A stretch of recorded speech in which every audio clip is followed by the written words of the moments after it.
cara melakukan latihan senaman rintangan kepada pesakit ortopedi. So yang pertama, latihan pertama adalah wall squat.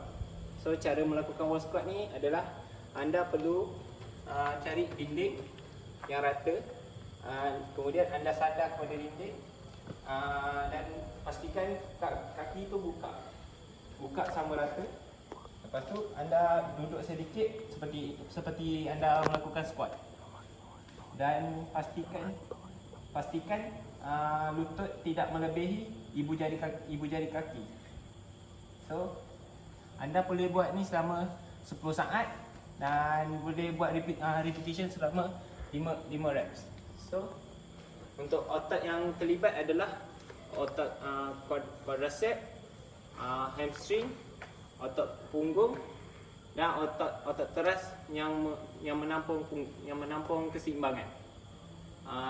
Dan untuk langkah berjaga-jaga, pastikan anda tidak boleh terlalu bongkok sangat untuk mengelakkan daripada anda lebih cenderung untuk sakit tulang belakang seperti ini.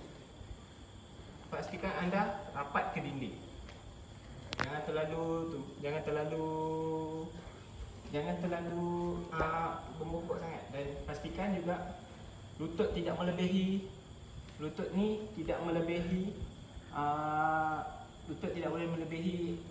ibu jari kaki, dan juga pastikan terbuka, dan pastikan jangan pegang ini, anda perlu lepas saja macam ni. Alright. Itu saja. Okey, untuk latihan senaman rintangan yang seterusnya adalah sit to stand. So alatan yang kita perlukan adalah kerusi yang rata dan permukaan yang seimbang. So caranya adalah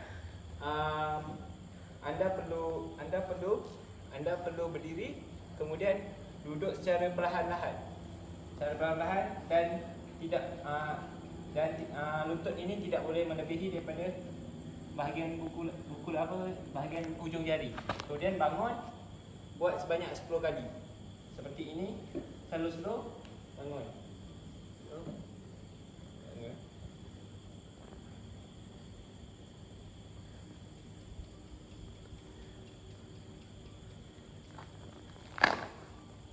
Okey. Untuk kes seterusnya adalah otot yang terlibat dalam senaman ini adalah gluteus maximus and dengan hamstring serta dengan otot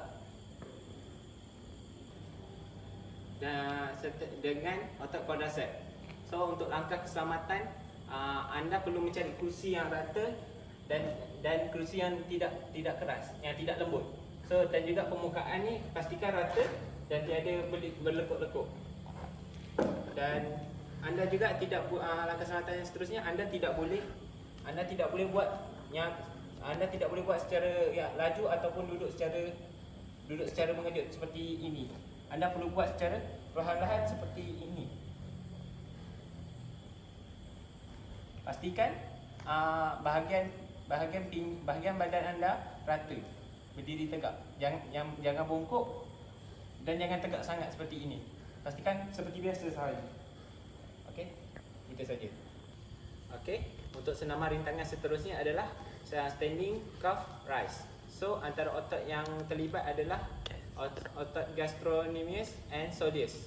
So untuk cara membuatnya, cara melakukan exercise ini adalah pastikan kedudukan sejajar dengan bahagian badan, dan juga seterusnya angkat tumit secara perlahan-lahan selama 2 tahap. Lepas tu angkat tumit selama 2 saat. Tahan selama 2 saat, okey? 1 2 1 2 1 2. Pastikan angkat tumit itu rasa pada bahagian jari kaki. Dan langkah berjaga-jaganya adalah pastikan kestabilan badan anda terjaga, dan juga jangan buat terlalu laju. Okey, dan exercise ini boleh dilakukan sebanyak 10 kali. Okey, itu saja.